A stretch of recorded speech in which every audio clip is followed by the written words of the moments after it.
As this group of persons comes to see and talk with Jesus, you know right away that they have an agenda. And the agenda is they want to trap this Jesus into something that will make him look less powerful. Now, I want you to picture in your mind the contrast. Here's this group of well-dressed men approaching Jesus. Jesus is in laborer's clothing. So right away, there's a stark difference. Now, as they begin to speak, the men begin to realize that this Jesus knows more than they do. But they continue on in their talking with Jesus to see if they can entrap him, which of course they could not. Then he uses this language, "You hypocrites." Now, that's pretty serious in that group, that particular area, to have this happen publicly. And so you can imagine how they felt and the sting they felt coming from a person who looks like a laborer. Dearest family and friends, what it's teaching us in this day, in the here and the now, is that our approach to Jesus is to be honest.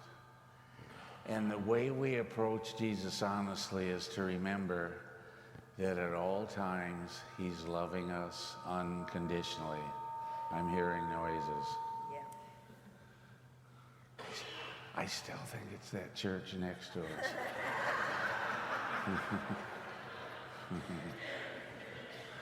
Maybe I should talk to them. I don't know. Maybe they're listening into what I have to say today. If you hear me, stop it. But when we approach our God, is to approach him understanding that we are loved unconditionally. And the thing that God does for us in this wonderful way is that when we give ourselves to God, what he does is to give us back ourselves so that we can be more fully and completely the Christian Catholic that he expects of us. Does that make sense to you? He gives us back. So he doesn't want for us silver and gold, but he wants our hearts. And with that heart, he can complete the work that he started in us. Because as I've mentioned to you, the work that started in us started when we were little, continues.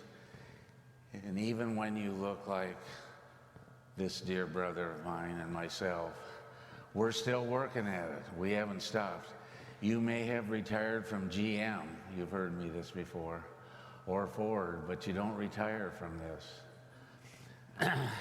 And one of the things that I like best about that is, I've heard from others, is that the Lord continues to save the best for last. And dearest family and friends, in our connection with each other and to share that one loving act after another, that is so important because persons are waiting for that affirmation and support, which only you can give. I've said this to you many times. Father Christopher, Father John, the pastor, myself, we can only be in so many places, so many times. We don't even get a chance to meet all of the parishioners. But you in your various areas have an enormous amount of time to be in touch with those people who are around you. Now, it doesn't mean to enable people to take over what they need, but to be persons who know how to affirm and support. A little card I have, I don't use them very often, but it says, "All creation waits to be affirmed and loved by God." And so in this beautiful season, as we go through this time and we see the wonderful colors and the changes that are taking place, and how at certain times you will stop and think, that's just so beautiful, how can I capture that? But the issue is we don't have to capture it because there's more to come.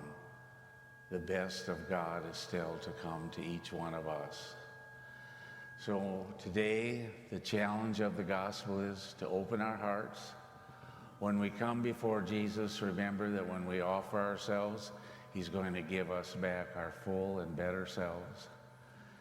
And that we then continue the work of God by affirming and supporting the people around us with words of kindness, with good salutations, sometimes sending cards, calling them on the telephone. We have all kinds of ways to do that. In doing so, the world gets better, that one loving act after a time. And God forbid that we choose to be like the hypocrites, the Pharisees, who came not to find out anything about Jesus, not to understand him, but to ridicule him. The God who loves us unconditionally at each moment.